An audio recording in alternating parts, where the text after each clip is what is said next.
Hello, ladies and gentlemen. Welcome to episode 609 of the DrunkNerds podcast. I'm your host, as always. I'm Tyler, and joining me, we have the man, the myth, the legend himself, Sir Colonel Gables. Look at him coming prepared.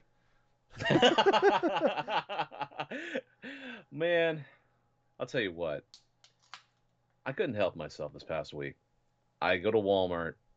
I had a long ass wait and stuff of line because one associate, one cashier line, like about maybe 5 to maybe 10 different people waiting and shit. But before that, I went into the men's section, right? And they had a lot of their Father's Day shirts and stuff like that. And automatically I'm like, okay, there's probably not gonna be nothing of interest in for me. And all of a sudden I see the phrasing that I'm referred to on a weekly basis, the man, the myth, the legend. And Goddamn I right. could not pass this up. I don't care if I spend about fucking $8 for this shit. I just wanted to wear this shirt. But oh man, I'm doing all right. And not just all right, dude. I mean, I went on a spending spree for game stuff this past Uh-oh. week. And it's not, and honestly, it wasn't for retro games. So what I basically did is I had a little bit of like a saving thing for on Steam, right? So I already had money that was already credited to my account from what I did like about a month or so ago. And so I went on to Steam last week. I'm like, okay, what what do I want to get here? There's a bunch of all these sales that are going on at the same time. Yeah. Weirdly, because of Golden Week in Japan, so Capcom's having their sale. Then you have a whole bunch of like first person shooter stuff that's for sale and this and that. It was very daunting, Tyler, to say the least, because I'm the type that if I want to decide what I want to get, I have to look at everything before I decide, which usually takes anywhere between like a couple hours to sometimes almost a Oh my God. week to No. decide, dude. It just freaking drives me insane. So what I decided to do is I decided to go with new games, not buy more of the ones I probably already have on the Xbox or the PlayStation, on the Switch or whatever. Good. Good. I bought. Do, do, do, do, I'm just counting them quickly right here. I think I've bought about 9 new games or something Jesus. like that this past week. Okay. And yeah, most of them are Steam, and yes, they were on sale. Actually, when I think about it, I'm looking at a game I got today too. That was 10. And but that one is not a new game. That one's from last a couple of years ago. But the games I end up buying a bunch of indie games off of Nice. Steam. Fuck yeah, man. So, dude, so one of them is something I already have on Game Pass, right? So it's Brotato. I end up getting that. Yeah. I ended up getting Penny's Breakaway on Steam. That Condolences. one was cut down to $20, so I'm thinking, okay, that's fine. I can pick that up. Okay. Okay. Let's see, what else did I get here? I got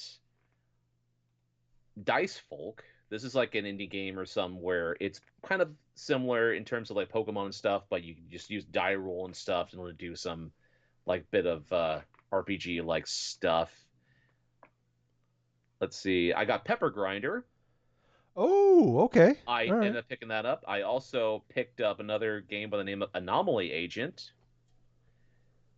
I also picked up Mini Shoot Adventures. And let's see. I got a difficult game about climbing, which this is sort of like a meme game that's been going on. Like streamers Okay. have been showcasing them, like playing this hard game and stuff. And then one of the last games I ended up getting for Steam was Buckshot Roulette. That one, all these games I just mentioned that I bought from Steam here. There's even one with a name I cannot pronounce because the half of it's cut off. It's called Toho, and then there's like it's some sort of like a bullet hell sort of Okay. shooter slash action platformer or something like that. Gotcha. All these are games released this year, and that was the point, you know. After playing games like Tekken 8 and then Balatro on Steam this past year and stuff, and how much I was just getting into playing those games and stuff, I decided just to go on to Steam, check out a lot of the like very positive or overtly positive games that have released this past year. And the ones that I picked up were the ones that had the most, well, they were the ones that I was most interested in, right? And so I got those games, and then yesterday, while I was on my stint at Walmart, I bought Helldivers 2, but Let's go! I have not opened it. I haven't You had bitch! any time to go and fucking play this game, though I do want to, because I had a slew of other shit I had to do responsibility wise.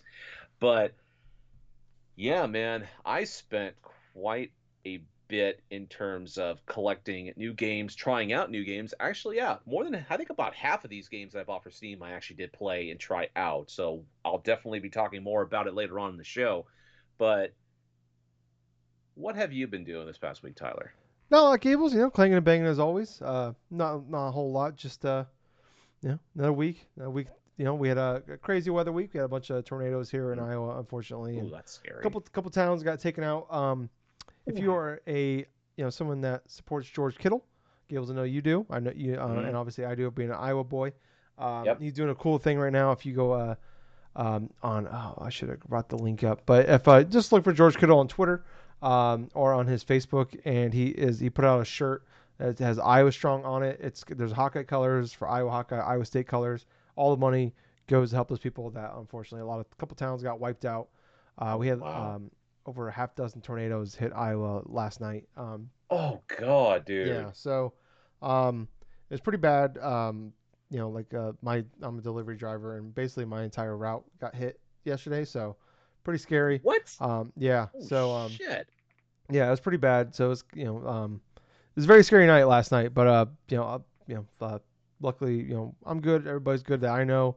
Unfortunately, a lot of people out there are not. So if any way you can go out there, if you're local or you have the money or whatever, find a way to support. I really appreciate it.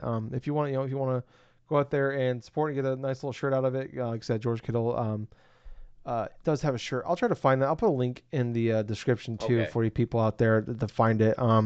Believe it's like $32 for the shirt. Like I said, all the money he is earning, all the money that's coming from it is going to help those people that got affected by it. So yeah, Yeah. here it is. It is it's on barstoolsports.com. And you just search for Iowa, and it's be the first shirt that pops up. Okay. So yeah, so really cool out there. But yeah, it was a scary situation yesterday. Obviously, downside of living in the Midwest is it's kind of like that's something we got to deal with a lot out here. So but yeah, so just if you can support in any way, any way you can, please do. Like I said, I went ahead and just bought one of those shirts today. But yeah, any other way you can go out there and support, I really appreciate if you could do that. But Mm. yeah. Anyways, though, kind of no real good way to kind of segue out of that one. This is a podcast where Gables and I get together every week, talk about video games, everything we love about them. If you like this, want to support us any way you can, please like, follow, subscribe, check us out. We're on everything. We're on YouTube, Facebook, Twitter. You can see Gable's brand new shirt there. If you watch us on YouTube, hit that like button while you're Oh, there. yeah. Leave a comment. Tell your friends. We're on any podcast service. Just look for us. You'll find us. Drunk Nerds, Drunk Nerds, right there. The man, the myth, the legend. Um, ready, willing, and Gable over there. I wish I would have bought that shirt for you and sent it to you. But anyways, um, Gables, I got some good news for you. Yes, what's up? Um, so I got a few games this week as well. Okay. Before we get into the news, I mentioned it last week. I had a certain game come in that was going Yeah. my mail. I mentioned my mail gets delivered to my parents' house because I don't Yeah. want my shit stolen. Um, Unfortunately, one of those things getting delivered to my parents was the copy of Stellar Blade.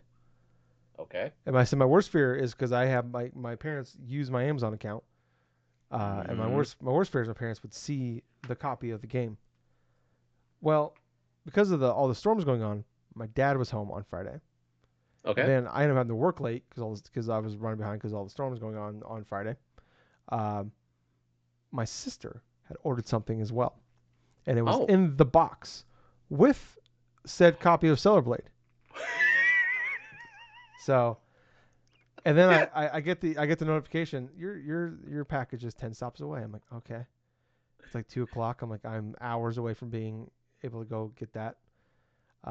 Luckily for me, my dad just didn't never check the cameras, never even noticed that I got delivered. Um, but my mom got home about 5, I guess. Uh-huh. But she did not realize there was a package at the front door because they go into the side door.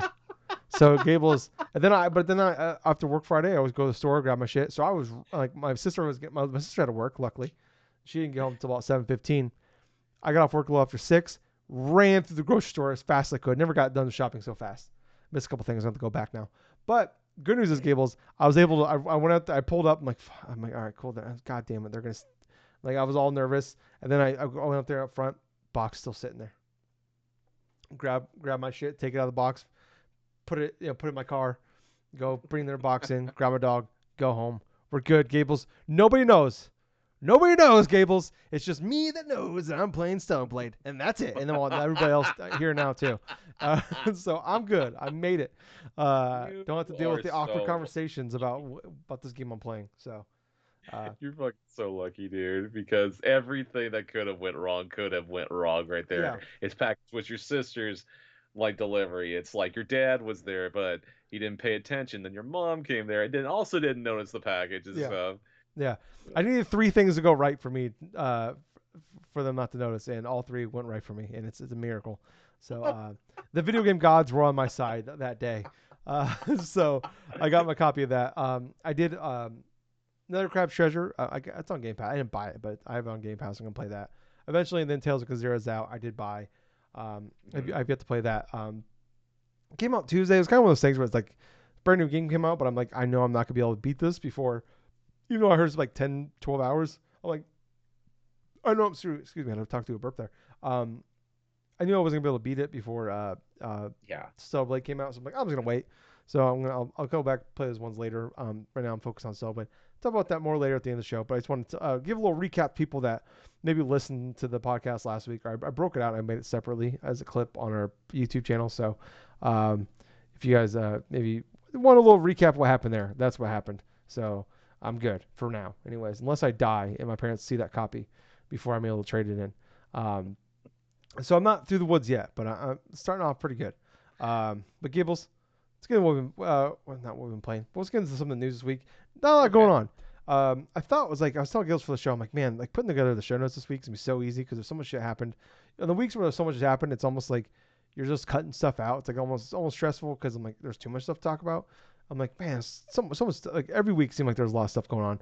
And then I realized no, there's just like 7 review embargoes happened this week. There's no news. Luckily, something did happen though, Gables. This happened on Friday. We've Yes. got some more information kind of coming in as the day progressed today. So some more news about the Nintendo Switch 2. And I know I keep saying this, Gables, that I don't want to talk about this all the time, unless Yes. there's like something major happening and there's some solid sources that are talking about it. And this right Okay. here seems pretty solid.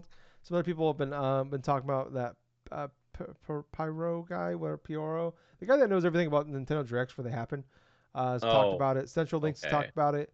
The guy that leaked information about the OLED talked about it, and some of the information that's coming from is kind of like so. Typically, when like a lot of leaks happen, like we had the Fire Emblem leak a couple years ago for the Yes. what was that last one that came out last uh, Engage. Engage, yeah. So Fire Emblem Engage came out. Like apparently the game had been done for like over a year, and but like 6 months before it was even announced, all of a sudden we started seeing screenshots of like the people with the Pepsi hair and shit, and like, Oh yeah. um, and like the screenshots we saw, like the all the stuff was in like Chinese, if I remember correctly. So typically when like these big kind of leaks come out, it's usually something that happened in China. And sounds like what's going on here is some of this information is coming from leaks from on the manufacturing side in China. So Oh, that's kind of what's going on. Yeah, so okay. that's where it sounds like the stuff is coming from. Not confirmed, but it seems like that's what's happening here. Um, and based off of past, stuff that's happened, that sounds, sounds pretty accurate. Some of the stuff that we have here, it's mostly Joy-Con related. Switch 2's Joy-Con controllers will attach to the console magnetically, as current Joy-Cons connect to a Switch using a rail system.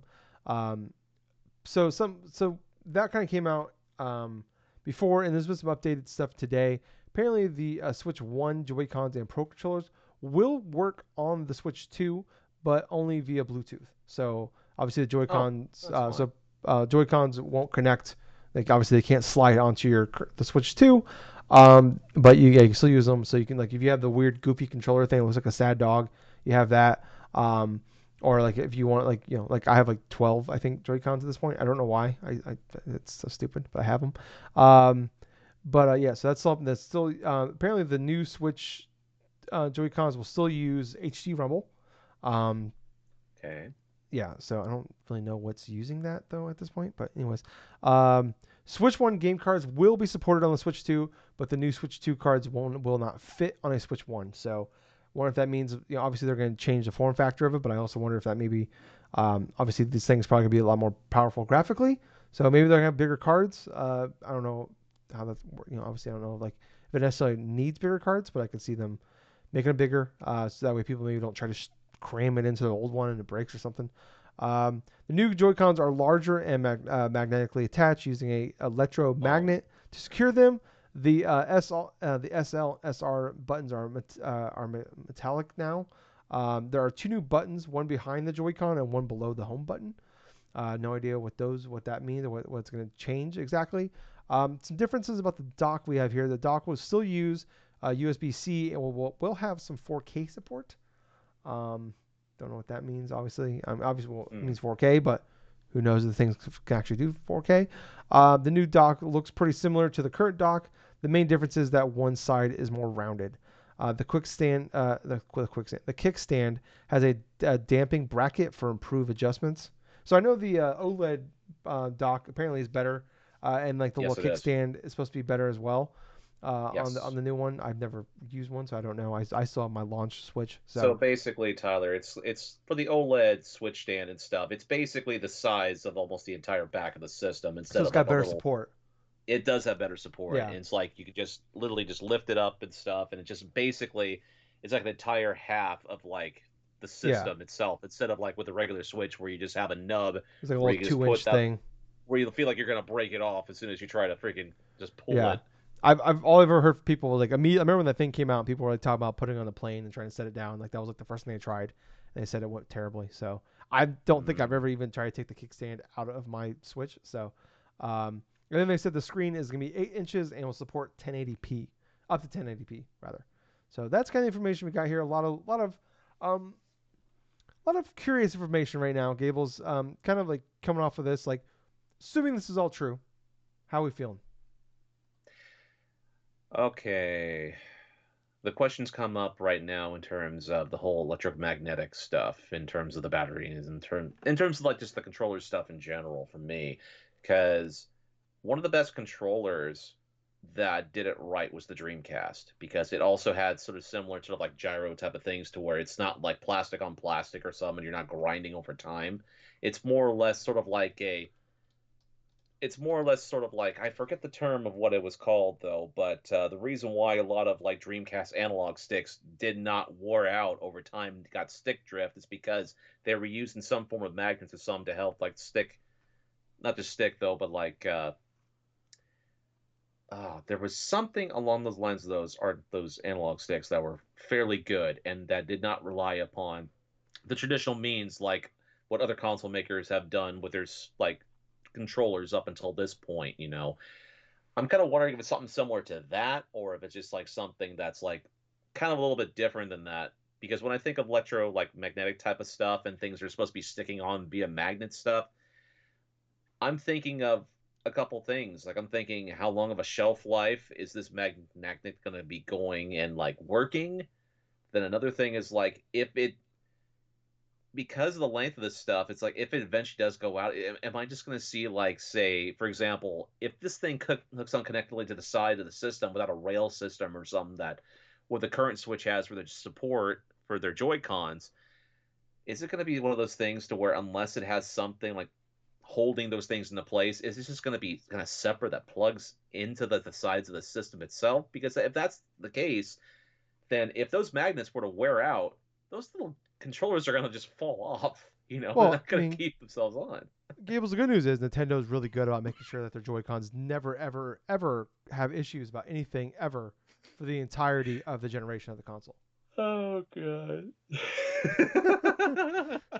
Because Because the form factor is I'm, fantastic. dude, I don't argue about the form factor really of like the Joy Cons itself. I mean, I hate the button placement. I hate how cramped the damn Joy Cons are, and I also think it's probably one of the worst like controller designs in terms of what Nintendo's come up with. Thank you, But Gables. Thank you. So I've been so scared to say it for 7 years. The Joy Cons suck. Tyler, I'll tell you this right now. The reason why I haven't bitched so much in regards to the Joy-Con controllers is because I have a Pro controller, and I knew Yeah. from launch that I was going to be using that thing because every time I use them, my hands would cramp up, and so I got third-party Joy-Con things plugged into the little rail system of my Switch OLED, Fuck so I yeah, can man. actually play it. Yes. This is so great. I've never been so excited. I'm so happy. I've never, I hate these fucking things. They're terrible. This is why when, like, I think I played my Switch combined 30 hours.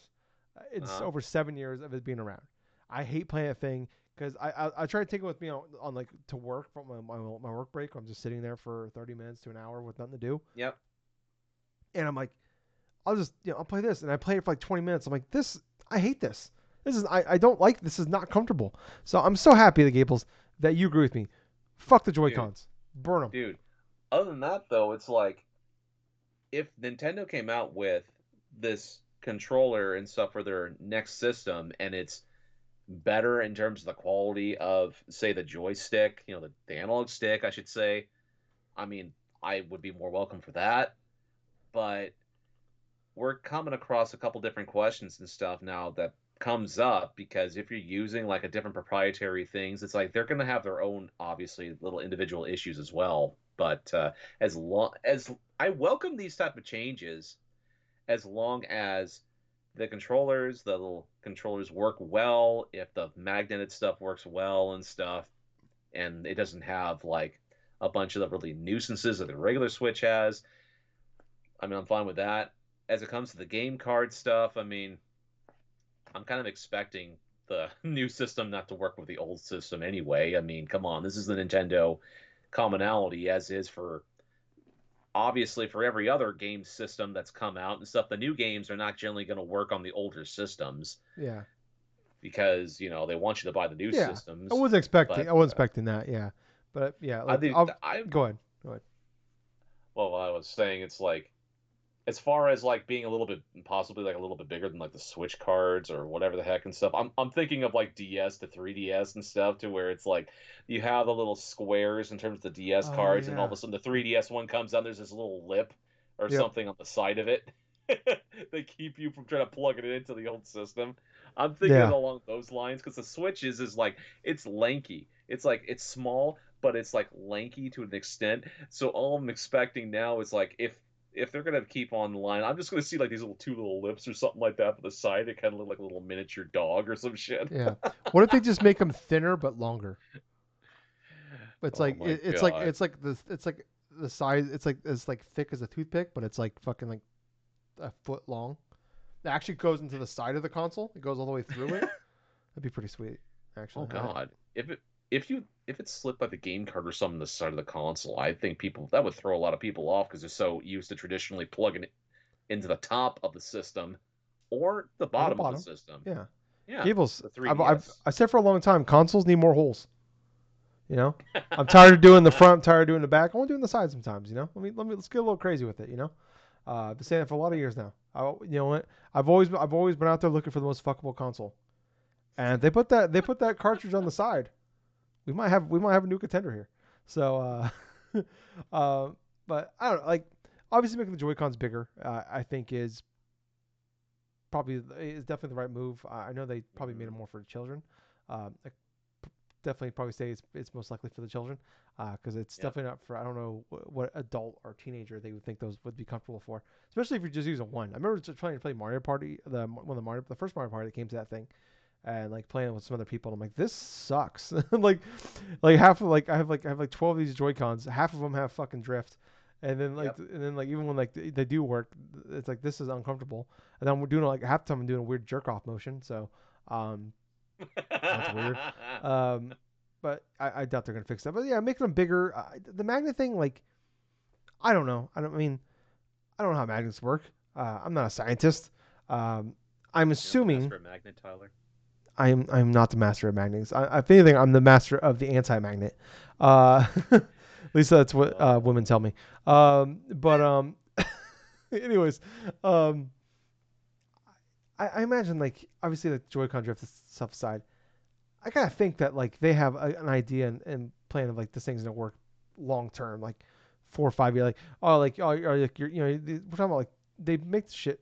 like they consider these things toys, and they Yes. plan on families and children playing this thing.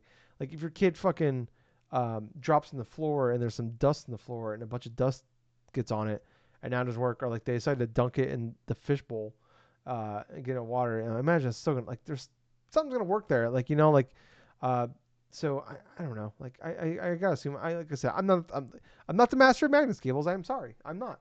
I know that's what you wanted. That's what everybody clicked on this podcast for, is because they wanted to listen to the master of magnets.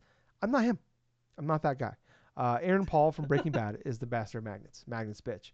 But yeah, I like the idea of him like possibly being bigger. Like assuming all this is true, and I don't know. I feel like a decent chance. The dock being bigger. I know like they fixed a lot of like people's issues with the dock. Hmm. In the with the OLED version with like doesn't like there's no chance of like your screen getting all scratched up, like the Right. original one had, or like having they actually have like a Ethernet cable in there, the USB-C having like it like all like works up there because like mine's a fucking mess. Like it's just like you got like bend shit around to like make things plug in. Right. It's just fucking like the kickstand obviously on the back of the Switch itself. Um, so I all this all together like I like what I'm hearing here. Like, I know some people are just like, it's kind of weird. Like, it's a weird thing where like some people are like kind of disappointed. Like, oh, so this is all they're doing, huh? I'm like, yeah, I think that's kind of what we all want them to do. Honestly, is just like find, just make the Switch better and just make it look better, make games run better. It'd be nice if games can at least run at 30 frames per second at launch. You know, um, that'd be nice. But um, that's really what I want. Like, I just want a better running uh, more like comfortable because like like I'd definitely like be more tempted to play one of these things handheld if like I can hold it comfortably and the buttons aren't garbage. So Well, yeah, absolutely. I mean, the form factor is definitely going to be the most important for the new system, and quite honestly, I would much rather have a system right now from Nintendo to where not only are the controllers better, not only is the quality of what I'm playing in terms of performance better, but if it does have additional things that are going to help in terms of maybe like DLSS, like scaling things to make it yes, seem like it's 60 frames per second, or, 4K just 1080. these little cuts here and there and stuff to make it almost like a magic type of thing to where you are getting like 4K, like 60 frames or something like that, or whatever, having that type of option would definitely be better than say what the current Switch is right now, which was already running on old technology anyway, and Mm-hmm. old like processors and all this other stuff from Yeah, like even like a few years before the Switch came out. I mean, yeah. It was old when it launched. yeah, it was old when it launched. That novelty has ended in terms of what people want. I mean, it's already plateaued to an extent of what people, because the Steam Deck is available, the ROG Ally is available. You have all these different options in terms of handheld consoles and stuff that you can play your games on. I mean, granted, you have to have an account with Steam and stuff in order to transfer some things, or you maybe download some emulators and stuff like that and work it that way. I mean, Allegedly, allegedly. that's what Gables, that's don't get us what sued. some people may want to do though. But in terms of what people want, they want a handheld that they can play the latest games on. They want the controls to feel good. They want the battery life to be better. They want something that's, well, workable, Yeah. something that they want to play games on, and not like a hindrance, like say what some parts of the original Nintendo Switch here has, to where the controls feel tight, in terms of like the Joy Cons and stuff. And so most of the time, some people, not saying all, but some people like to put it on the dock and just play it on their TV with their Pro controller or whatever type of third party controller they want to use and stuff with it. Or hell, maybe even go one bit like beyond or something, and get like a little adapter or something so they can connect Bluetooth with, like, say, their PS5 or their Xbox like Series X controller. Mm-hmm. It's definitely a Allegedly. lot of variations and stuff, but that's kind of a bad sign if, like, say, the ergonomics of your freaking Joy Cons or some are like to that extent to where people have to find alternatives to just enjoy playing their Nintendo games or their whatever type of games they want to play on your system. So you have that, the shoddy online, which I don't even know if Nintendo is even going to fix a lot of that, Yeah, even I have after no the Switch expectations for that. Online. that's honestly part of the reason why it's like I've kind of drifted from like playing online games from that system in general. I just basically have Switch Online because it has the library of classic games I love to play, you know? If not for that, I wouldn't even have gotten a lot of that freaking online stuff for like the past 5 years at this point. Yeah. Yeah. But it's not going to take a lot in order to impress certain people as long as you give them what the Nintendo Switch did well, which was bring console games on the go, and then you have that access point whenever you want to wait at places, or you don't have enough time, or probably don't have enough money to invest inside of a PC or like a freaking full on PS5 or next Xbox console or whatsoever. So, yeah, who knows? I'm Yeah. looking forward to what they come up with this next system. Yeah. I think like I think most people, most gamers at this point, that like at least that own a Switch or whatever. I think we're all like they plan on playing. That are fans of their games. Like I don't, we don't want. We just want a better version of what the old one was. That's all we want. Especially like Right. we're on year 8 of this thing. And it's like I think a lot of people are just kind of like, um, you kind of see that usually like as like we have generations mainly because like it kickstarts the gaming Hmm. industry. That's why everybody keeps saying just survive to 25 because we're waiting for this. We're waiting for Grand Theft Auto 6 and we're waiting for um, Switch 2 to come out and to give it a little shot in the arm to the industry. And Yep. um, yeah, like I I would think about this a lot, Gables, and I keep hearing people like I think a lot of people like just assume when the Switch 2 comes out that they'll just continue on, like the momentum will just keep going with this new That's not a one. guarantee. No, and that's not like they can easily fuck it up. Like I think Hmm. most people like if you would have like gone into like the 360 going to Xbox One era, like nobody thought they were like what was gonna happen was gonna happen. Like no one could have guessed it Hmm. first off, but like Absolutely. I think most people that were like in that generation, the vast majority was like, I'm just buying an Xbox One because that's like where my friends are at. And that's where the games are like that's the games I play are at on there. I already like started a little bit of a library going at that point, and it's like I'm just going there.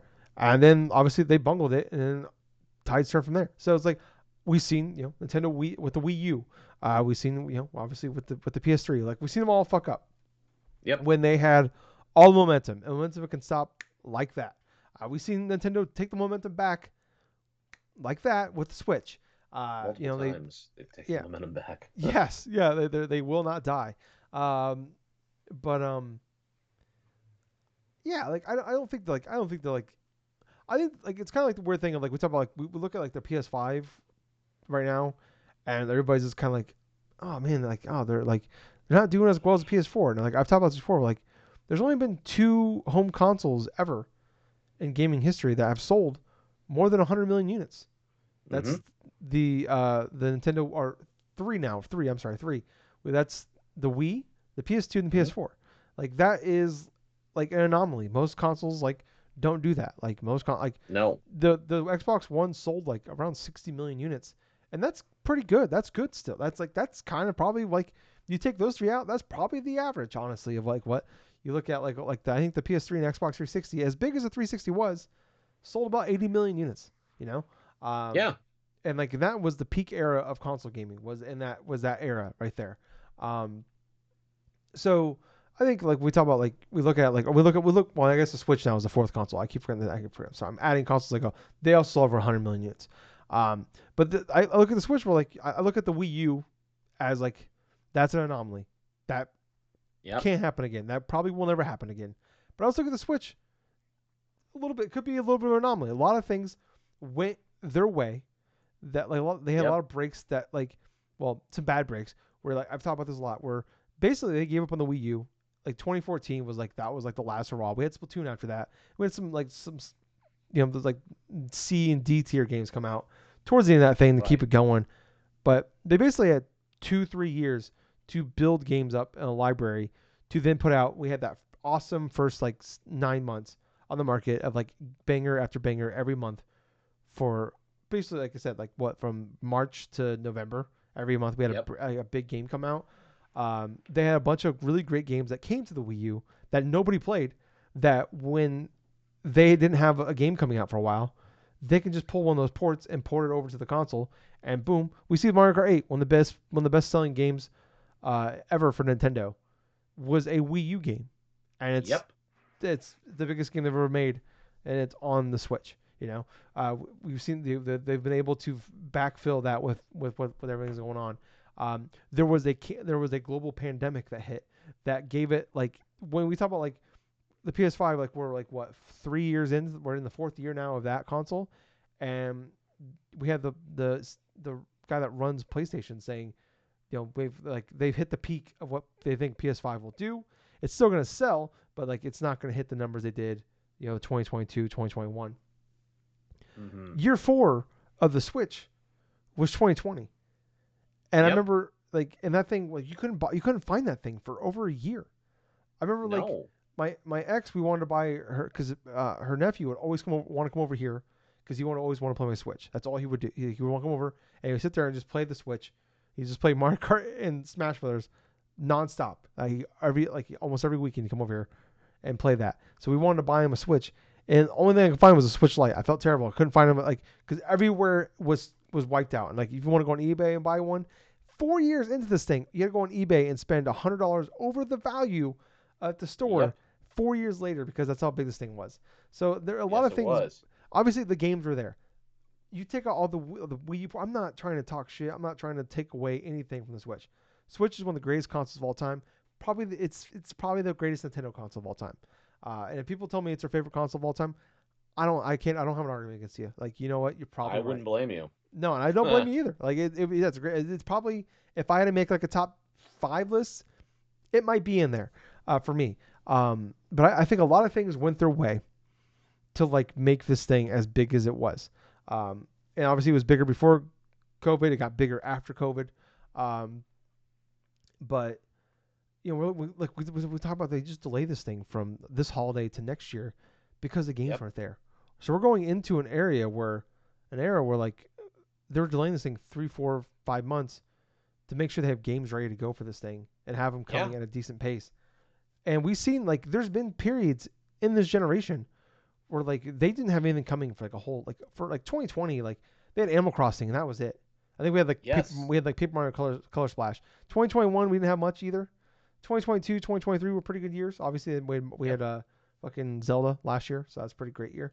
But like 2024, this year is like, I mean, we're getting fucking GameCube remasters, and like, I know, don't get me right? wrong, we're getting a fucking Luigi Mansion 2 remaster this year, and like, it's Yes. it was an okay game on the 3DS, over a decade ago. Like, we're getting, like, that's what we're looking at right now. So like, obviously it's a rough year, like, but, and obviously you can argue, oh, they're building shit up for the next console, which, yeah, they should be. That's smart. But I don't think it's gonna be like, I think gamers should look at it like this. If you're someone that's like going, I think almost look at it as like the PS5, where maybe it doesn't sell 100 million units, and that's okay. And Right. I think Nintendo should not expect it either. Like, if this thing comes out and it sells 70, 80 million units, that should be considered a win. Because every time we've seen a 100 million unit console sold, like PS2, there was no competition. GameCube was a flop. Yep. Xbox was the first console of Microsoft. They were building something. We look at the Wii was something different. It was a revolution. No pun intended there. It was a revolution. But it ended up being, it was a fad more than anything. But it was so different. It was bigger than video games. It was its own thing. It was fucking I don't know, Furbies. It was just like this crazy moment in time that happened. You look at PS4, there was no competition. Xbox One, we talked about, fucked it up. The Wii U, disaster. Yep. The Switch come out, totally different at that point, and it came out towards the end of the life cycle of the PS4 and Xbox One, where, like we talked about, about that time, that was year 4 of those consoles. So those consoles have peaked. Here comes the Switch, boom, comes out, ton of great games, totally different type of thing. The Switch, something we've never seen before, and now we're going into this era where you mentioned the Steam Deck is out there now, the Rogue Ally is out there now. Xbox and PlayStation are working on their own Switch type consoles. I think when the Xbox next console comes out, whatever you want to call it, we have the X and then we have the S, the Series S and X right now. I think we won't have an S on the next console. I think the Nope. S will be the handheld. Yep. So I think I we're kind of gonna feel have that like way too. if we have like if you want the big hot thing, boom, here it is. It's that you want the X, whatever you want to call it, like you can buy that. But if you want something a little less powerful, but it can do all the things you want, but it's less powerful, and maybe I don't know, maybe like you buy a dock separately, and you can still dock it at home. Like for me personally, that's the thing I would be super excited to buy. Like I love like instead of buying, paying $600-700 for the next Xbox Series X type console. Maybe I spend $400 and I get the handheld and I could dock it and play it at home. And if the PlayStation, maybe do the same thing. I don't know, maybe they won't dock it, but if they like the PS6 has their own type of thing like that, or maybe they have them before then.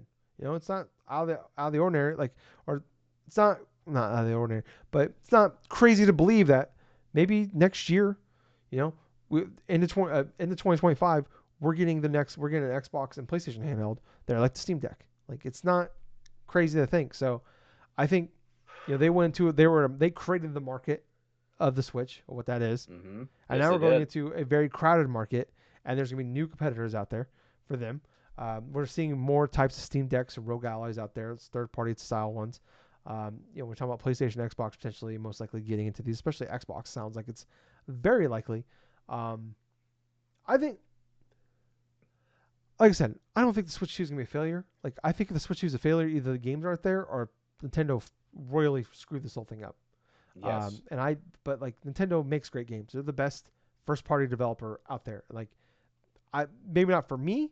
I prefer the PlayStation first party games over Nintendo, but I understand it and I can't argue that Nintendo is better at PlayStation when it comes to making first party games and at a Yes, much they are. faster rate. But we talk about like games take longer than ever now to develop. Like it took 6 years to get the sequel to Breath of the Wild, Yes, it did. and they reused the old map. Obviously, not. I'm not saying it's just DLC. I'm not saying that. Obviously, it's a wildly different game than Breath of the Wild, but they reuse the same. They reuse a lot of assets, and still took 6 years to make it. They're not doing that again. They're making a whole new thing. They've said they are. Like, so where are we at with that? Where are the like? Are we gonna get like? I think like I said before. I think GameCube. I said this last year. That I thought GameCube was like the new thing that Nintendo realized that generation is old enough now that there's nostalgia for that. That those people will rebuy these games again. Now we're seeing that right now this year with them. We're seeing like with the Bait and Kaitos games are getting fucking remastered. We're seeing Thousand Year Door getting remade. Um, Mm-hmm. like that's a new era that they realize that they can market off of us, and we'll buy that, and we're gonna buy that. Like I'm gonna buy Thousand Year Door. Like I have this. That's the era that we have nostalgia for. Oh, Gables. By the way, Absolutely. do you know what? You know what today? Or yeah, today I believe is the anniversary of. If I have this correctly, I saw this on Twitter, so obviously take this with a grain of salt. Okay, so A April game that came out 27th, on the Wii U 2024. 10 years Yeah. ago. They came out on the Wii U 10 years ago. Yes, So we're talking about 2014. yes. I could be wrong, but I saw obviously took this on Twitter. Take it with a grain of salt. Don't know that. Someone tweeted this today and it blew my fucking mind. I would guess Super Mario Maker? No, What? that was 2015. That's next year. Holy shit, that's next year. Gables Wind Waker HD is 10 years old. Oh, you are correct. Wind Waker HD is 10 years old. That released in 2014. And most hilarious part about it is I think I streamed that game during an Extra Life as well. Yeah. So yeah. That's crazy time we're living right now, Gables. And we're probably gonna we're probably gonna get the ports of Twilight Princess and Wind Waker here this year as well. So um, I don't know. Like I said a lot there, Gables. I rambled for a long time. I do apologize for that. But I mean, I don't know. Is there anything like this is something I just think about a lot? Um, is there anything you disagree with? Like, to be honest with me, like anything you disagree, like anything you want to add on to that? Like, what are you thinking about the Switch 2 of like I don't know, like where are your expectations? Do you think they'll keep the momentum? Like, do you think am I wrong in any stance there? I believe it depends upon what games that they have at launch, first and foremost, because the most important thing about a system, when it's unveiled, what are the games that are going to be available day one, and what are the games that are going to be available over the next year? Yes. because that will dictate whether or not a game console is successful or whether or not it's going to be a hard pass for people. Obviously, storage, obviously, form factor, like we just got done discussing about for the system itself, but also in terms of what makes this different than the previous Switch, that's going to be something that's going to be at the forefront that people are going to be asking questions about because you do not want a Wii to Wii U situation where there's no clarification, where there's no clarification if it's even like a console, it's just a additional controller that people misinterpreted. But if we had, for example, the what we could see, like for say game wise and stuff, other system and stuff, we would definitely know. Like for example, if the next 3D Mario is a launch game there and forth this next Nintendo system, that's obviously going to entice a lot of people to want to buy the system at launch. If you have full backwards compatibility to regular Switch games, which yeah, that should be a standard and that should be a given and stuff.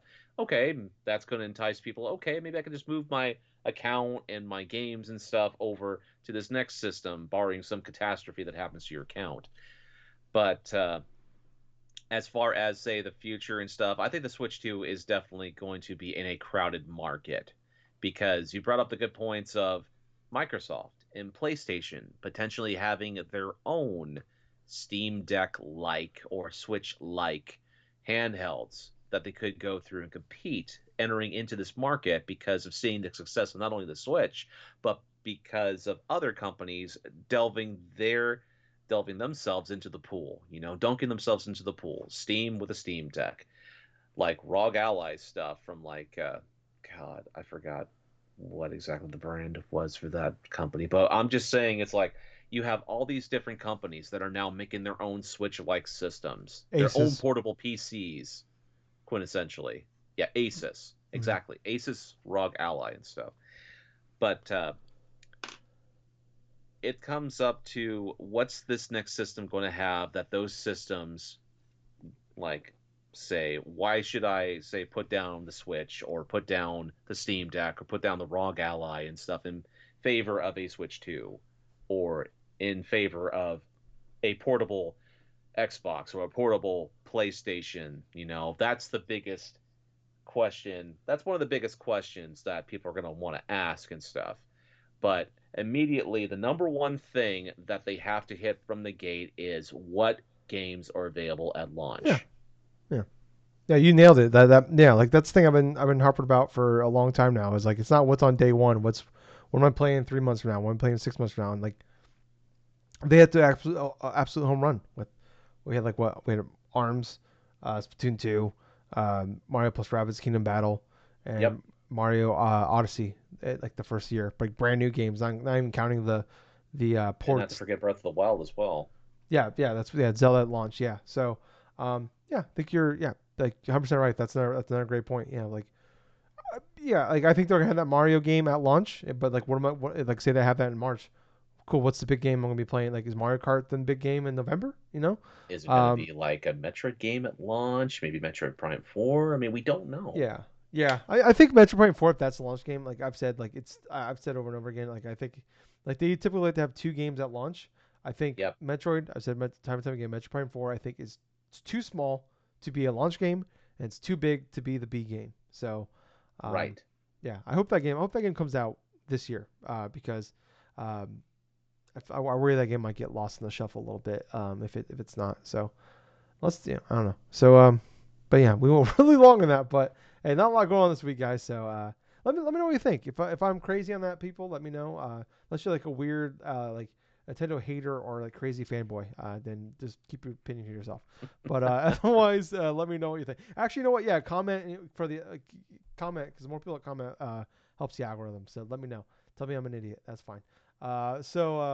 I get told that all the time. So it's usually myself. But anyways, next topic here, guys. Um, we got a cool little thing going on Monday at 10 a.m. Pacific time. We are getting an Xbox Indie Showcase. That's right, Hmm, April 29th. That is Monday, correct? Yes, that is Monday. interesting. Um, Okay. some of the games that so they I don't know I don't think they said how long it's gonna be. I couldn't find anything on that. But they did announce Dungeons of Hindenburg will be there. That's a really cool game they showed off multiple times now. It's coming on Game Pass. It's supposed to come out this year. It's like this really cool, like really great art design. Like I think it's like takes place like I don't know, could be wrong, like Sweden or something like that. But it's like a woman that's like she's like snowboarding, but it's also like an action game. So she's like fast paced, like snowboarding around combat, like almost like a hack and slash style combat on a snowboard. And then like there's also like a town where like you can also have like relationships type of thing. So it's like a little more of a social element to it as well. It looks really cool. I've been kind of not like super jazzed for that one, but it's definitely a game that's like on my list of like games I want to check out. 33 Immortals is another great looking game that like people don't Oh remember. yes. That is that top down game that is like a roguelike dungeon crawler, but it is 33 people playing together on this like 33 online people playing together at the same time. So it looks pretty incredible. And the thing I am most excited for sure is Lost Records, Bloom Rage, baby. We're gonna see some gameplay on that one. If people don't remember, that is Don't Nod who created Life is Strange. This is kind of looks like the return. So we got this that got teased at Summer Game Fest. No, Game Awards last year, I believe. This is like the return to form of the Life is Strange games. It's supposed to come in this year as Mm-hmm. well.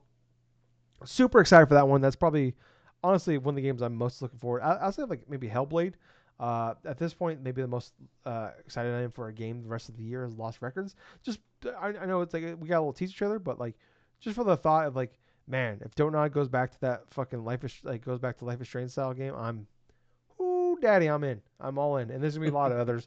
But those are the three things that we know for sure will be there. So not too much on that one, Gables. I think we've had a lot of really great indie and third party showcases this year. So how excited are you pretty excited for this one?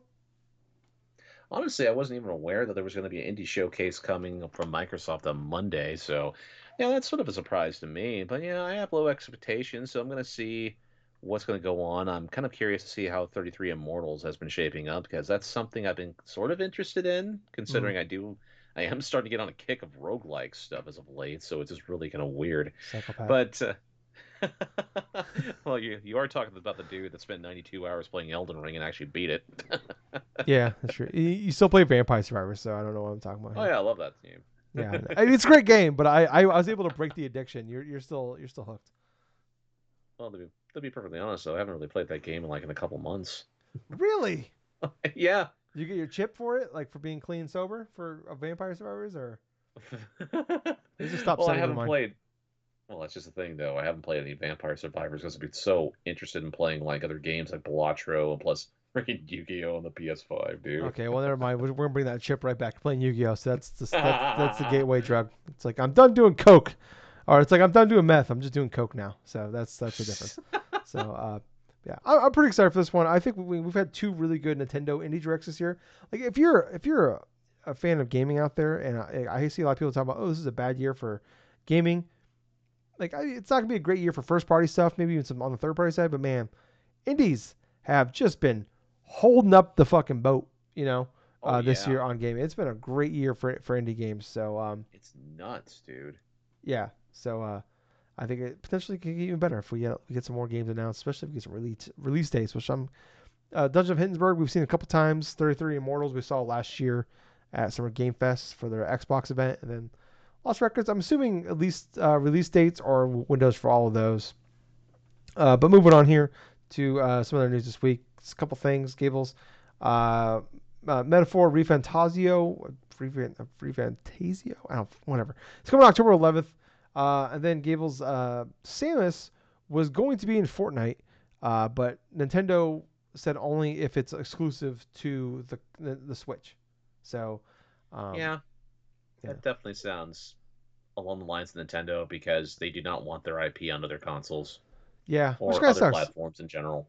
Yeah, That makes a lot of sense, it's like oh, it's one of those things where like I from their end I can see it, I understand it. On their end, I'm like, come on, really? It's like dude. I, you can play as Halo, or I can play as Master Chief on my PlayStation right now if I wanted to.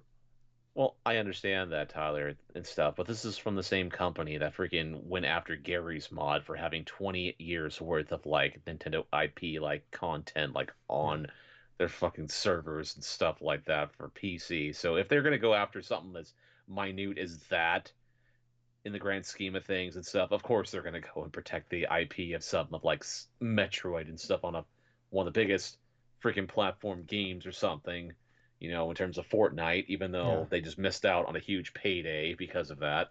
Yeah, I mean, like we've seen like in the past with like Master Chief and Kratos and stuff, like they put those games like you can buy them, but you have to buy them on the console. That like so you can only Hmm. buy Master Chief on the Xbox or Kratos on the PlayStation, but you Yep. can still see them on the other one. I know. I guess I forgot about this entirely, but like when they put Mario and Luigi cars in Rocket League, Uh huh. you can only see those on the Switch. So if you're playing against somebody that had a Mario and Luigi That's true. car, um, and you're playing on PlayStation or PC, they just had a generic car. So um, somebody that I didn't know or forgot about entirely because that was like Dude, several years ago. you just reminded me to have Rocket League on fucking Switch. Don't Gables, just don't stop. All right, I have it on no. all the platforms I now, know you except for do, PC. Gables, but come on, man. This game's 10 years old. By the way, I looked it up. Yep. Wind Waker HD came out in 2013, so it's 11 years old. Oh, So okay. yeah, so I was wrong on that one. That's my bad. I believe what I saw on Twitter. That one's on me. I'll take the fall for that one. Should have done that. Should have done my own research. But Gables, let's get into what we've been playing. You want to go first? Or you want me to go first? I want you to go first this time. All right. You want me to talk about the porn game? I get it. So anyways, I've been playing one game this week. Just came out yesterday, Stellar Blade. Talked about it. I'm 7, 8 hours in if you include the demos, I guess time in there. Gables, I'm happy to say this game's a banger.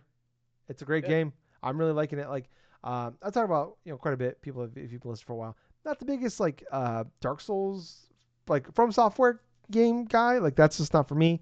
I've tried getting the Elden Ring. I've tried getting the Bloodborne. I've tried multiple times. Um, one obviously the difficulty. Like I don't really care for like the world. Like I think the games look great, but the designs of the world just don't really do it for me. And I don't really have the patience for like just running into a wall over and over again. Right. I eventually just kind of like get frustrated and move on.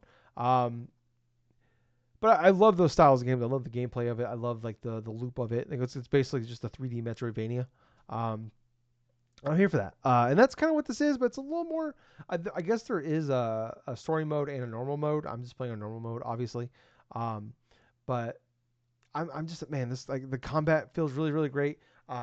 This it's hitting that little bit of something that I've been missing. Of like someone I'm like a lot of people out there, maybe not a lot of people. There's a community of us out there that absolutely love Nier Automata, and it is definitely this game takes a lot of like of other games where it's just like if you love Nier Automata but like a Souls like style of Nier Automata, then boy howdy do I have the game for you. And that's what this is. Like the music, I talked about when I played the demo. Like the music, they definitely try to hit that. I don't think that the storyline, because like the story, like because Nier Automata is like the gameplay is kind of whatever, but the world building and the world, like even though it doesn't look great, it looked like a fucking PS3 game on like in 2017. But Yeah. like the way the world looked, the design of the game, like the map, the storylines, the characters, that's what made that game. Like it was all of that. Like like it was a fantastic story and world with the mediocre gameplay. And this is like they try to hit like the things like they try to hit the music, they try to have the style, they try to have the characters of it, but like they don't hit the storyline of it. But the gameplay is so goddamn good. It feels so good. Like there's some weird like this is definitely a double A style of that kind of gameplay portions at points. But like man, they like I'm it feels so good the pairing like and also does a great thing of like someone like me that is not great at as much as I play video games, not great at them. So like they have like in the skill tree, one of the best skill trees I've ever seen in a video game, where like almost everything in there I want. Like some games I play where I'm like, I was like, remember like talking about Rise of Ronin, where I was playing that and I'm like, I looked at that skill tree and it was gigantic. I'm like, all of these suck. I don't want any like none of these are like good. Like, and that kind of kills like when it's like okay, what am I like especially these big open world games or like these like games that like with the, like leveling up and stuff like what am I working for then? Like and it's like this is the opposite. I'm like looking at the skill tree. I'm like this all looks fantastic. I'll take all of these, but like some of the things you can like upgrade, like you can make parrying better, so you have a bigger parry window. Same thing with your dodge. You can add a second dodge. You can dodge back faster. There's like different abilities you can attach. Like you can make you speed up your attack. Like this kind of thing, like Elden Ring, like Souls-like games, like the FromSoft games. I think they're kind of slow for me. Like I don't like the slowness of them. And they feel everything feels very heavy. And also you have the stamina bar, which is kind of annoying. This no stamina. It's just like it's very fast paced. It's almost more like they took the Souls like gameplay, the loop and the combat, um, like kind of we expect of it, but it's almost like more like a, Bayonetta, Devil May Cry ish, I guess, where it's more action Okay. combat, like more fast paced. Like I said, you don't have the stamina. Great thing is if you die, you don't lose like your souls in this case. Like you keep all that, and like if you do die, you just end up right back in front of the boss. You don't like Oh, I'm not going that's back to the convenient. yeah, I'm not going back to the campfire and have to run away back to where I was and then worry about dying on the way and losing all my shit. Um, and right from the one downside of though is like if you have like eventually down the line, like early on in the game, you unlock like you have a little robot sidekick with you that flies around with you. And like at a certain point, you can like he can turn to a gun. You can like hold L2 down, and you can shoot. But you have like only a certain amount of bullets you can keep on it, and not a lot. Like I think like 40 or something at the beginning. And like any of those you use in that first fight against like the boss or whatever, like and you die and you come back, you don't get those back either. So kind of sucks. Like you almost kind of like gotta pick your battles, like or like so maybe if you're fighting a boss and all right, expect to die a couple times, maybe you figure out the pattern and then try to go all in later. But it is quite annoying where it's like, or like if you bring in like grenades or anything like any special Mm-hmm. items, anything you use in that battle does not come back the next battle, which sucks. Ooh. Unless you go back to like their version of a campfire and then sit and then come back. Another thing that sucks usually like in most of these style games like you go to like the campfire equation thing of this the bonfire whatever you want to call it. You activate it brings back all your shit like you get all your health Right. goes back up, you get all your healing items back. This it does not do that, so you still have like if you go and you activate the new like their bonfire, Mm-hmm. like it just activates it but doesn't give you back your stuff, so you actually have to sit down. And then obviously that sucks. It brings back all the enemies in that area. So it's like shit. Well, I kind of it's like that kind of sucks. But yeah, I'm having a great time. I think this game is absolutely stunning. It's absolutely gorgeous. The boss fights feel really good. It feels like very much like um, I mean, it's a double A game, but it feels like a triple A Bayonetta game. Huh. I'm not gonna say like I'm not gonna say Eve is on par of Bayonetta. I think Bayonetta is actually like a character. Eve feels very um, like I think the voice acting is good. The storyline is kind of whatever at this point. 7 8 hours in. I think like some of the side characters are kind of blah. I think the designs of them are fantastic. And I'm not just talking about like jiggly boobs here. I'm talking about like the way they look. Like some of the characters in the world. Like the world design of these characters are great. The kind of the idea of like this game is like Earth like a big war happened between like AI and the humans. Sounds kind of familiar. And basically like the AI won, and then like these like creatures came in and like uh, ended up killing all of the AI and like one they taken over Earth essentially. And like these like AIs like are being brought back, like they're like living up in space, and they come back and like they're trying to take out these creatures. I can't remember what they're called, but Hmm. there are humans on like they're still living like hiding in the world. Um, and like what's cool is like the idea is like basically they live a lot longer now. Like they found a way to like stop all diseases and like basically like, it seems like the way they like survive longer is like obviously like your skin decomposes for a long time, but they live longer. So like they replace it's almost cyberpunky where they replace those like decaying parts with like robots. So like there's people that have been around Oh. for a very long time, but now they're more like more robot than human. At that point, like as far as physical form. So it's kind of cool, like the designs of some of these characters in this game of that. Um, but yeah, I'm having a really good time with like all this. I'm not like I'm trying to be good about like I have the issue of like I go all in like doing all the side shit early in games, and then I get to a certain point I feel burnt out by the time like and I still have a good chunk of the game to go through before I get to the end, and it kind of like at the end sours myself on the game at the end because I'm like, man, I was done with this game like 10 hours ago, and I'm just like mainlining it through because I front loaded so much of the side shit and bullshit. Um, I'm trying to be better about that. I'm not trying to find everything. I am like doing some side stuff and like it's kind of like almost like Breath of the Wilding it. I'm not saying it's as crazy and open as that, but I'm just like going to like the thing I want to go to, and I'm like I go up to it. Oh, I see a path over here. I do a thing over here. So I'm trying to be better about it. But like, man, like this game feels good. The combat feels great. Um, like man, like I think it looks absolutely gorgeous.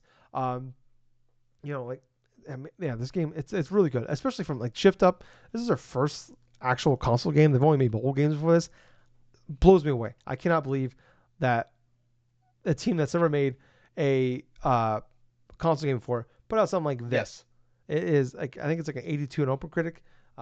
Blown away by it. Even like I went in with like pretty good expectations, and I am absolutely stunned by how good it is, and it is definitely feeling that hole, a little bit of that hole in my heart of like wanting the next Nier Automata, and it is kind of like quenching that thirst that I'm having for that game. So that's honestly that's kind of what I wanted. So I'm really happy with it so far. I'm gonna keep playing more of obviously like maybe things will change as I go along, but I'll like I said I'll talk about I'm gonna play a lot more this weekend and tomorrow and before we record next week. So I'll definitely have a lot more to say next week. But Gables, what about you, buddy? Okay. So, like I mentioned before, there was a bunch of different games I did purchase this past week, and most of it was on Steam during their initial sales that they had for the last week. So, one of the games I did have a chance to play was Penny's Big Breakaway. That game, in and of itself, I spent like a little over an hour. I played that. The controls do feel kind of weird at first and stuff, but you do get accustomed to it. I think the shoulder buttons is what makes like pennies, like yo-yo and stuff. You're right on top of it and stuff like that. You can go down hills and stuff. It has the basic thing like what some platformers do, where you have a button to attack stuff, and you have. But what's kind of interesting for this gimmick is like you can actually use like the right analog stick to like either like use certain attacks for the yo-yo or like just do 360 motions and stuff, do like spin attacks and like it. They do a good job in terms of simplicity of what you can do with Penny in terms of maybe double jumping here or there or like rolling on your yo-yo to go fast distances and stuff. I've found myself rather enjoying a lot of just like the random crazy stuff, just terraining through a level and stuff, and then just doing little side quests inside the middle of the inside the middle of the level itself, trying to help the different residents and stuff. Obviously, you play as Penny and stuff. You're pretty much on the run because your yo-yo pretty much ate all the clothes and stuff of the king, and the king's just left in his underwear and stuff like that. And so he just gets so mad and stuff. He like sends his servants and is like his freaking like penguins and stuff against you and stuff. And it's kind of like almost exactly kind of like what I was thinking in terms of like say a Sega Saturn game, kind of inspired as like in general because a lot of these weird sort of like graphics, these kind of weird, quirky gameplay and stuff. They do remind me of like certain platformers from like the Sega Saturn. Like maybe a little bit of Night in the Dreams, or maybe like a little bit of like some other like obscure ones and stuff. But it definitely has that Sega flair to it. That's what I'm basically just trying to get. It's like if this game were to have released, say, in the '90s or something like that, say like a launch game for the Dreamcast or one of the last hurrahs, yeah, they could have fit alongside those games like Jet Set Radio or like Crazy Taxi or yeah, stuff like that. But I really enjoyed the gameplay. I love the little miniature like things you do at the end of the levels and stuff, to where you have to hit the very top of the performance like stage and stuff, because if you don't, then it's not going to do the complete thing of like the little yo-yo tricks and stuff before you end the stage. But that was a fun game experience. Let's see. The next one I had a chance to play, which was also a little bit over an hour here, is Anomaly Agent. So Anomaly Agent's kind of interesting because it's sort of Souls-like in some aspects. I mean, you have a parry button, you have aspects to where it's a side scroller, right? To where you're pretty much a secret agent, right? And you're trying to piece together like all these like interdimensional anomalies. And what's fascinating about it is it's like the game looks simplistic in terms of its graphical style and stuff, but the gameplay is really smooth. This action style game, to where it's like a side scroller and stuff, and you have to dodge enemies and stuff and do this attacks and stuff. The gameplay feels good. And what's interesting about it is the story is almost matching that type of like uniqueness as well. To where there is just enough intrigue to where you want to go into like the next level and the next level and stuff. I had to physically stop myself because I was getting so much into that initial port that I decided just to call it a night right there. I think I only went like about 3 or 4 missions inside of anomaly agent. But for the attack, let's see, you have just basic attacks like you use your fists and stuff. Then on occasion you'll pick up these little guns and stuff like that that are only good for like maybe 3 or 4 shots. But then you have to go and just do like dodge attacks or something to collect maybe more inventory for that. The boss battles are interesting though. Like one of the boss battles is like as against a pro wrestler, right? And what's funny about this one is like he mistakes you for someone completely different, or he talks to you like he knows you, but at the same time, it's like you have no recollection of even meeting this person, but yeah, he knows a little bit of details and stuff about like you in specifics, and you refer to yourself as like a different character altogether.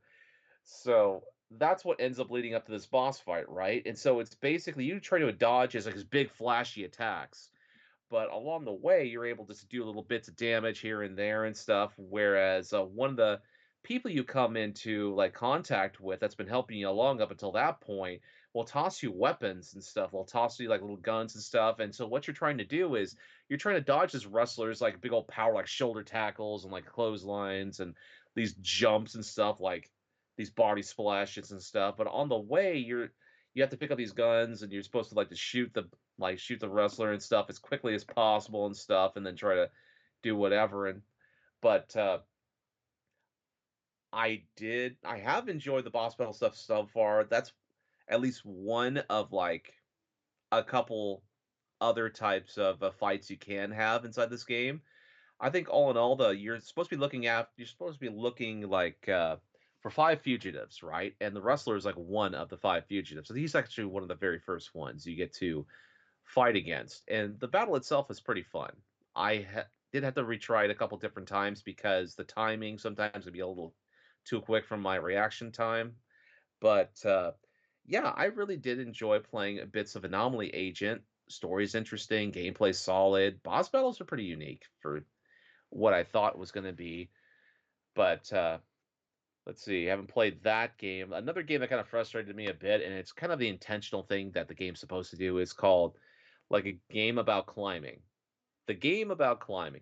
So this is sort of like a meme game because you know how there's these certain games that are put out on Steam or put on PC in general to where it's intentionally difficult because the controls of it are extremely kind of difficult and that it only controls like one of the limbs or something like that at a time. You're supposed to navigate or try to kind of like with climbing or something like that with a pickaxe. I think there's one of those games that did that like a number of years ago and stuff. Well, this one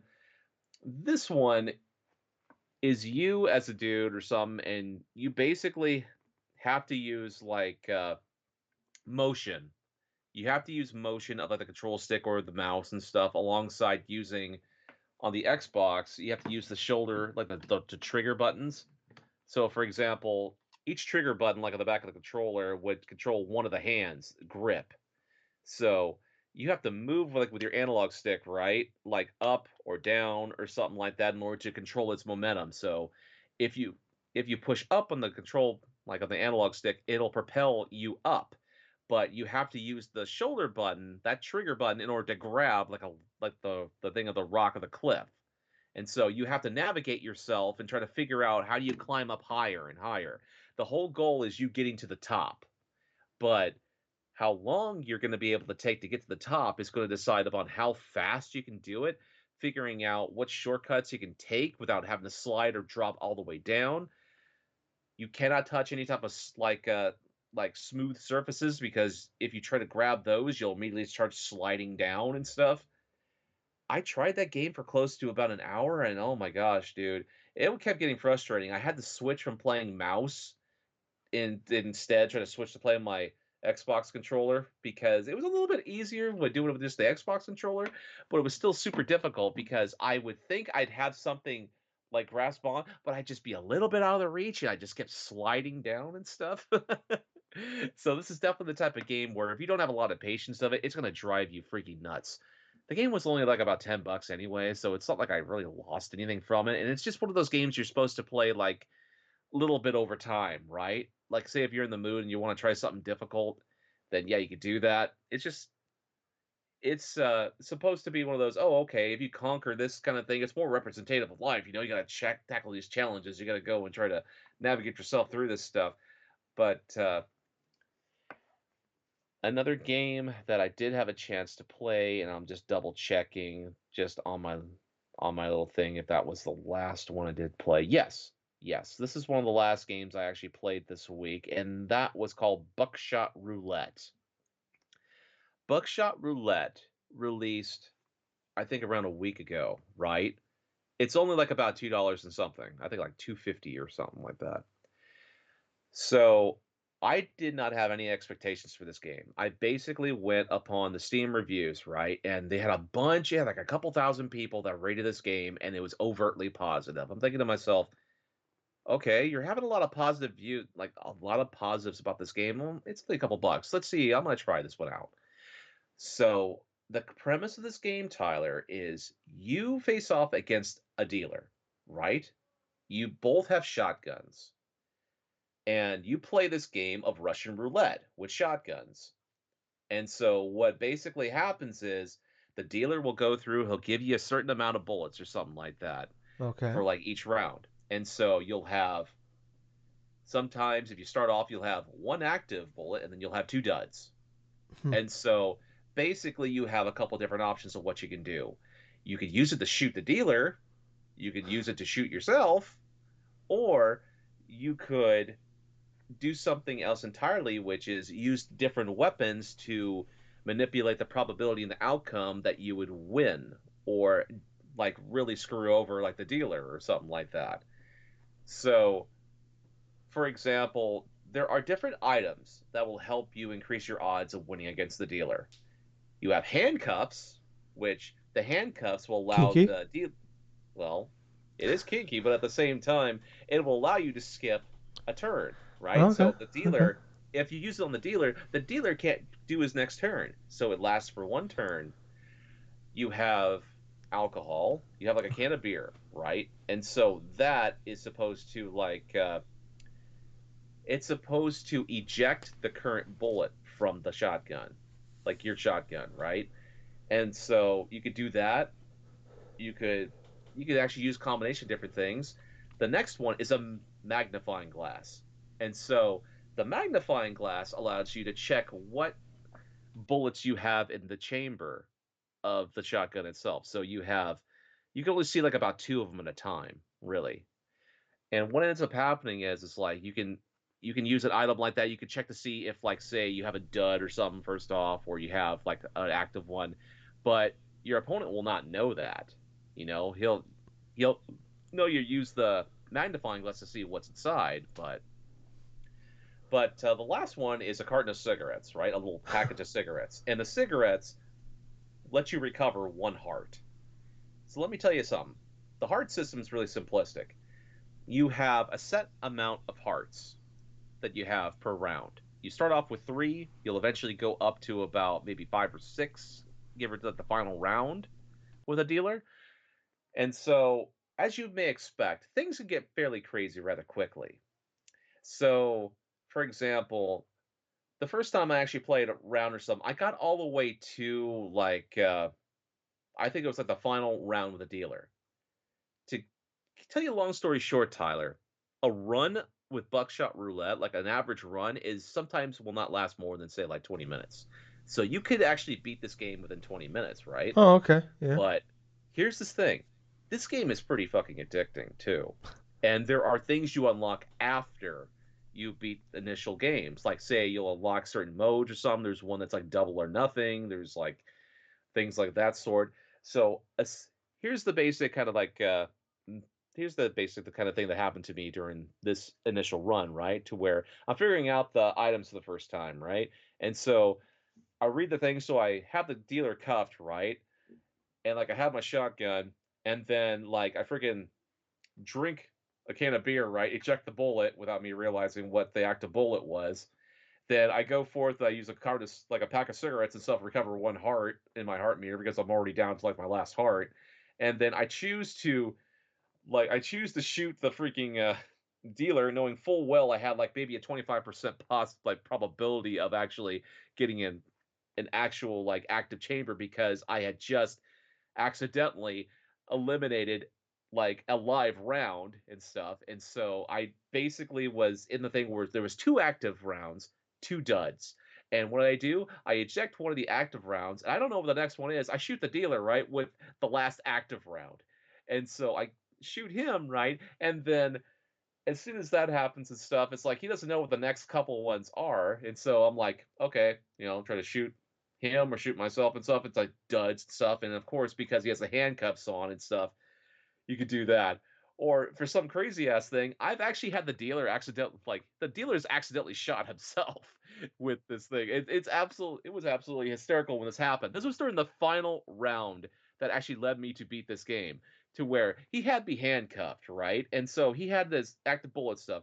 He didn't have like a magnifying glass to search what bullet or whatsoever. He smoked, let's see, no, he didn't like use any cigarettes or something, but he drank a little thing of alcohol or something, he ejected the bullet and stuff, and then he went to go and shoot himself though, and he actually shot himself, and I ended up winning the game because when you get to that last round and stuff, it'll actually blur out the health. So you don't know how much health this guy's gonna have. And it'll only do that if like he's got like a heart or two left. And so having that happen was absolutely hysterical because what he used was another item which I hadn't mentioned up until this point. You have a blade. And what does this blade do? You cut off the barrel, the barrel. You make a sawed-off shotgun and it doubles your power. So you could take down two hearts. So he had two hearts remaining and he pretty much knocked himself out. And so what happens when you do win around a buckshot roulette, you're basically presented with well, actually, I shouldn't say too much more about it because, well, this game may be 10 or 20 minutes though, but I want really people to go and play this game for themselves because this is not that expensive. It's like 250, maybe $3 max. It is a lot of fun. There's a lot of mind games that are involved in there. There's a lot of probabilities. You have to keep track of how many bullets or something like that's active and sort of that round and stuff because it may be just three bullets with one active one and two duds, or maybe six bullets and stuff where it has like three active and three duds. So you have to really think, okay, what do I want to do first? It's like, I'll use the magnifying glass to check which one is in the round. Okay, there's two duds in a row. So I'm going to go ahead and I'm just going to go ahead and just like shoot him once or shoot him twice or whatsoever and be the duds. But if you miscalculate, if you do actually miscalculate, you can actually give the dealer the advantage, and he could equally do the exact same amount of bullshit that you've done to him. So yeah, I've actually lost games to where he's done the exact same thing, where it's like I go all out, and all of a sudden he uses a magnifying glass. He smokes a pack of cigarettes, right, and he recovers like a health. He uses the alcohol and stuff. He uses like a freaking thing. All these items inside of one round and stuff, and he still ends up like shooting a blank or shooting a thing like that. It's like it's that high risk, high reward thing mixed in. It is definitely a game that'll last a long time, but it's a freaking fun game that's really replayable in some aspects. So yeah, that's pretty much what I've been playing this week. I've played half of the games I bought on Steam. These new indie games, Anomaly Agent, Penny's Big Breakaway, Buckshot Roulette, all three of them I actually do give like endorsements of people that if you're trying to look for a new game, try any one of those ones. These are vastly different types of like games and stuff, but they have the quality of like them being on the actual like console releases, and it's Mm. really cool. Nice. Well, that's cool, Gills. Um, well, I think that's gonna wrap it up for this week, guys. So if you like all that, please like, follow, subscribe. Check us out. We're on everything: YouTube, Twitter, Facebook, podcast services, all those places. Like, follow, subscribe. Leave a review, leave a comment, tell your friends, all that fun stuff. Till then, though, I was your host. I was Tyler. And I've been Colonel Gables. Until next time, everyone, have some fun playing some games, and thank you for listening to another fun-filled episode of the Drunk Nerds podcast. Hey, Gables. Yeah, Too sweet. too sweet, man. Bye, guys. See ya.